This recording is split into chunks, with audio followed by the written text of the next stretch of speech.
Peter Zion here, coming to you from Colorado.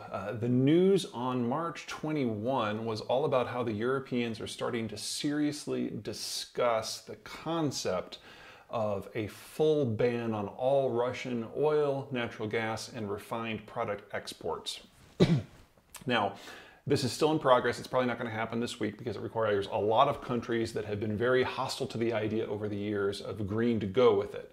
But it's time to start talking about what that looks like because it probably is inevitable and it'll almost certainly happen in April. So first, a little bit of background about how the Russian system works. When the Soviet Union broke up, they had a lot of big fields that were being tapped, not necessarily to generate the most money, but just because the Soviet system didn't value efficiency. You've heard that from time to time. Anyway, everything went west. There were a series of pipelines that started in northwest Siberia, traced southwest and west to eventually getting to three specific locations. The first one is a major pipeline that goes through, major pipeline system which goes through Belarus and Ukraine and into Poland and then on to Germany. The second one is a pipe that terminates near St. Petersburg that finally came online in the post-Cold War area at a place called Primorsk, so it's on the Baltic Sea. And the third one goes to a pre-existing superport on Novorossiysk, which is on the Black Sea. So two Russian ports, one pipeline system. These are the ones that are to a degree interconnected because these pipeline networks trace not just through Siberia or Europe, but all the lands in between. So this is what the Russians also use for their own internal distribution. And during the Soviet times, that's what they used for distribution into Belarus and Ukraine as well. All of these are going to get shut down. The pipes going to Poland and Germany, probably the first ones to go down because they're either going to be damaged in the war or Ukrainian partisans are going to target a source of income. So that's going to go away. Novorossiysk on the Black Sea is a shallow water port. It can only take small shuttle tankers, and anything that goes out then needs to go through the Turkish Straits as well. Well, the Turks have declared Russia a belligerent because it is, and there's a war on. And so insurance companies have been pulling insurance policies for any ships that try to go to Novorossiysk. So the only ships that can go are those that can get a sovereign indemnification from another country. So there are signs that the Chinese are trying to send a fleet of small tankers into this port in order to load them up, and then once they get through the Turkish Straits at sea, offload them from the small tankers to a super tanker that can then make the transcontinental trip to China.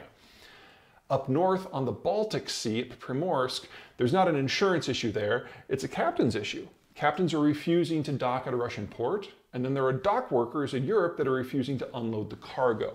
So again, the Chinese are looking at potentially going there as well. Now, all of this is getting shut down because the Europeans, once they do a full sanctions package, obviously the pipes they can shut off themselves, but the EU working with NATO can shut down both the Danish Straits and the Turkish Straits, and that blocks it all. Nothing can get in or out. The Turks may still be getting a little bit of oil from the Russian on the side. That might be the price of getting this deal in, but it is coming, and that is 4 to 5 million barrels a day that'll fall offline. Now, some people say, why don't you just send it to China? I mean, the Chinese, they're not price sensitive. They'll do anything. Well, there's an infrastructure issue. First of all, what the Chinese are trying now is to load up at Primorsk and Novorossiysk, and then within sight of NATO ports, transfer this cargo from a small ship to a large ship, and just to assume that no one's going to do anything about it. It's one of the dumber things that I've heard, but apparently the Chinese are going to try it. Because right now, Russian Urals blend is trading at a $30 discount to other global trades. So they're thinking that it's worth the risk. And if they do get slapped down, it's no big loss. The real problem is that those fields in northwest Siberia, all the pipeline, all the infrastructure goes to the west. The fields that supply the Asian routes are not connected. So you've got a couple big ones. There's some in the Irkutsk area, which supplies a pipeline that's known as ESPO, ESPO, which terminates near Vladivostok on the Pacific. And there's a little spur line that goes down from that into Daqing in northern China proper. And then you've got a Sakhalin project, which is this far eastern island north of Japan. It used to be Japanese territory before World War II, where there's a couple of projects that send natural gas by pipe or by LNG to the wider world.